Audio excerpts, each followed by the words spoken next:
ഇന്നത്തെ പ്രധാന വാർത്തകളുമായി Shaji Kadakkal.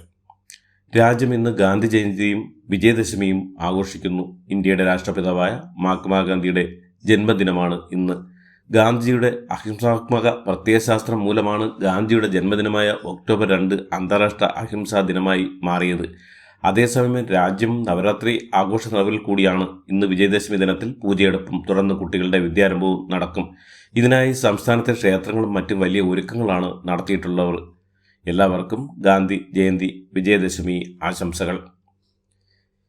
Israel സയനിസ്റ്റും Indian RSS ഇരട്ടപ്പറ്റ സഹോദരങ്ങളാണെന്ന് മുഖ്യമന്ത്രി പിണറായി വിജയൻ. ഇന്ത്യൻ പ്രധാനമന്ത്രി നരേന്ദ്രമോദി US പ്രസിഡന്റ് ഡൊണാൾഡ് ട്രംപിന്റെ വിനീത ദാസനാണ്. ഇന്ത്യക്ക് നേരെ ട്രംപ് താരിഫ് ഉയർത്തിയപ്പോഴും മോദി പ്രതികരിച്ചില്ലെന്നും ആത്മാഭിമാനമുള്ള രാഷ്ട്രമാണെങ്കിൽ ചോര തിളയ്ക്കുമെന്നും പിണറായി കുറ്റപ്പെടുത്തി. തലശ്ശേരിയിൽ നടന്ന കോടിയേരി ബാലകൃഷ്ണൻ അനുസ്മരണ സമ്മേളനത്തിൽ പ്രസംഗിക്കുകയായിരുന്നു മുഖ്യമന്ത്രി. RSS ശതാബ്ദി ആഘോഷങ്ങളുടെ ഭാഗമായി ഭാരതാംബയുടെ ചിത്രം ആലേഖനം ചെയ്ത 100 രൂപയുടെ നാണയവും പ്രത്യേക തപാൽ സ്റ്റാമ്പും പുറത്തിറക്കി പ്രധാനമന്ത്രി നരേന്ദ്രമോദി. ഇതാദ്യമാണ് ഭാരതാംബയുടെ ചിത്രം ആലേഖനം ചെയ്ത നാണയം പുറത്തിറക്കുന്നത്. ഭാരതാംബയ്ക്കും RSSന്റെ ഒരു നൂറ്റാണ്ട് നീണ്ട സേവനത്തിന്റെയും സമർപ്പണ ബോധത്തിന്റെയും യാത്രയ്ക്ക് നൽകുന്ന അഭിമാനകരമായ ഈ ആദരമാണ് ഈ നിമിഷമെന്ന് മോദി വിശേഷിപ്പിച്ചു. RSS സ്ഥാപകൻ കേശവ് ബലിറാം ഹെഡ്ഗോവറിന് ഇന്ത്യയുടെ പരമോന്നത സിവിലിയൻ ബഹുമതിയായ ഭാരതരത്ന നൽകുന്നത് പരിഗണിക്കുമെന്ന് BJP നേതാവും പാർട്ടിയുടെ ന്യൂനപക്ഷ വിഭാഗം തലവനുമായ ജമാൽ സിദ്ദീഖി.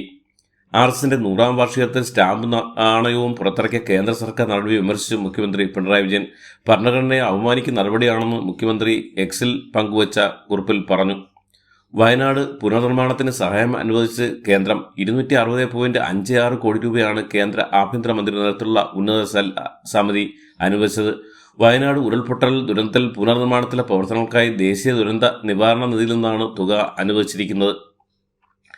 കേന്ദ്ര സഹമന്ത്രി സുരേഷ് ഗോപിക്കെതിരെ CPI ജനങ്ങളെ പരിഹസിക്കുന്ന കേന്ദ്രമന്ത്രിയെ തിരുത്താൻ എന്തുകൊണ്ട് BJP തയ്യാറാകുന്നില്ലെന്ന് സംസ്ഥാന സെക്രട്ടറി ബിനോയ് വിശ്വം ചോദിച്ചു. എയിംസ് വിവാദമാക്കുന്നതിലൂടെ കേരളത്തിന് എയിംസ് നഷ്ടമാകാനാണ് സാധ്യതയെന്നും LDF രാഷ്ട്രീയം ശരിയാണെന്നും പക്ഷേ CBI ആരുടെയും B ടീമല്ലെന്നും ബിനോയ് വിശ്വം വാർത്താസമ്മേളനത്തിൽ പറഞ്ഞു.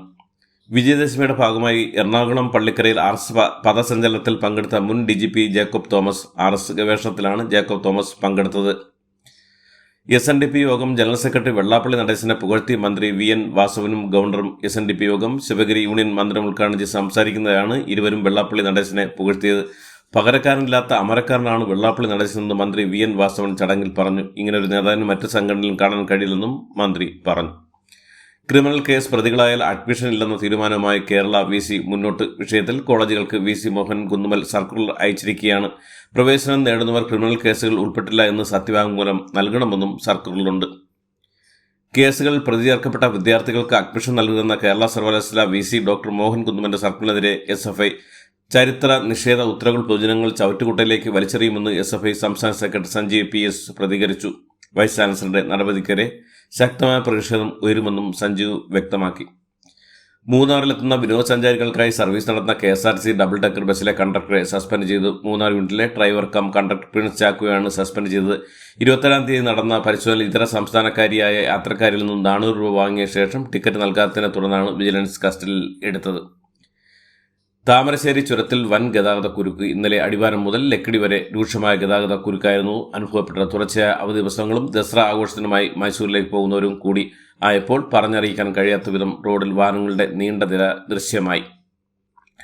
KSRTC ബസ് തടഞ്ഞു നിർത്തി മന്ത്രി KB ഗണേഷ് കുമാറിന്റെ മിന്നൽ പരിശോധന. കൊല്ലം ആയൂരിൽ വെച്ചായിരുന്നു സംഭവം. ബസിന്റെ മുൻവശത്ത് പ്ലാസ്റ്റിക് മാലിന്യം കണ്ടതോടെ ഔദ്യോഗിക വാഹനത്തിൽ മന്ത്രി പിന്നാലെ എത്തുകയായിരുന്നു. ബസ്സുകൾ വൃത്തിയായി സൂക്ഷിക്കുമെന്നും CMDയുടെ നോട്ടീസ് ഉണ്ടെന്നും ഡ്രൈവർക്കും കണ്ടക്ടറിനെതിരെ നടപടി സ്വീകരിക്കുമെന്നും മന്ത്രി പറഞ്ഞു.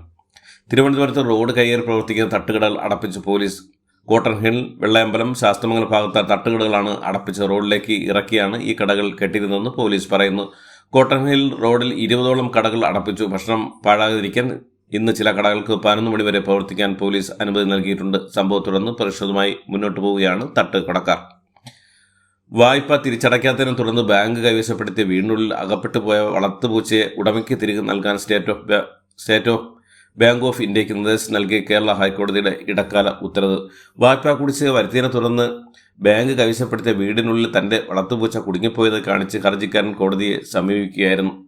ആലപ്പുഴയിൽ യുവതിയെ പെട്രോൾ ഒഴിച്ച് തീ കൊളുത്താൻ ശ്രമിച്ച കേസിൽ അറസ്റ്റിലായ പ്രതി ആത്മഹത്യയ്ക്ക് ശ്രമിച്ചു. പ്രതി ജോസ് ആണ് പോലീസ് സ്റ്റേഷനിൽ കൈഞ്ഞരമ്പ് മുറിച്ച് ആത്മഹത്യയ്ക്ക് ശ്രമിച്ചത്. പരിക്കേറ്റ ഇയാളെ ആശുപത്രിയിൽ പ്രവേശിച്ചു. ആലപ്പുഴയിൽ 18-കാരിയെ പെൺകുട്ടിയാണ് ജോസ് തീ കൊളുത്താൻ കൊല്ലാൻ ശ്രമിച്ചത്. ഇന്നലെ രാത്രിയായിരുന്നു സംഭവം.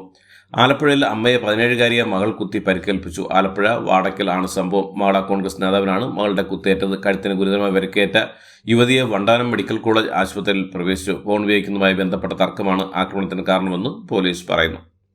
മലപ്പുറം ജില്ല വിഭജിക്കണമെന്ന് മുസ്ലിം ലീഗ് നേതാവ് കൂടിയ തിരൂർ MLA കുറുക്കോളി മൊയ്തീന്റെ ആവശ്യം തള്ളി മുസ്ലിം ലീഗ്.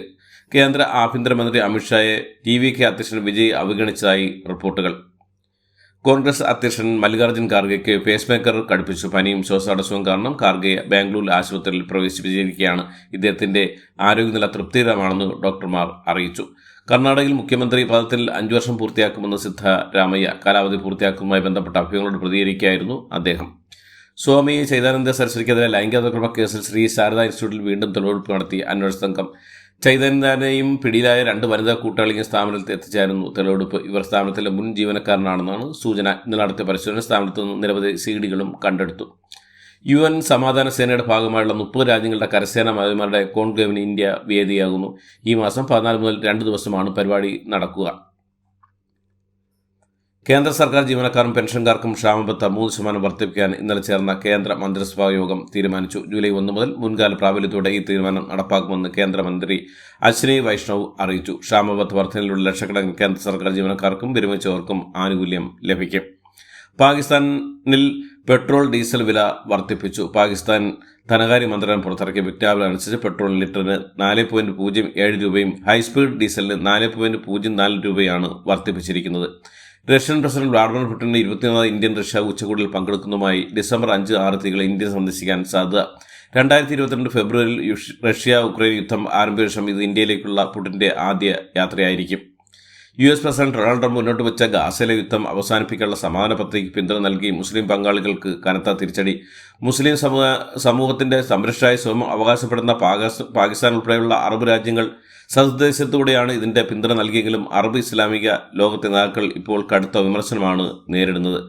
ഖത്തറിനെ സംരക്ഷിക്കാൻ അമേരിക്ക സൈനിക നടപടികൾ ഉൾപ്പെടെ എല്ലാ നടപടികളും ഉപയോഗിക്കുമെന്ന എക്സിക്യൂട്ടീവ് ഉത്തരവിൽ ഒപ്പുവെച്ചു US പ്രസിഡന്റ് ഡൊണാൾഡ് ട്രംപ്.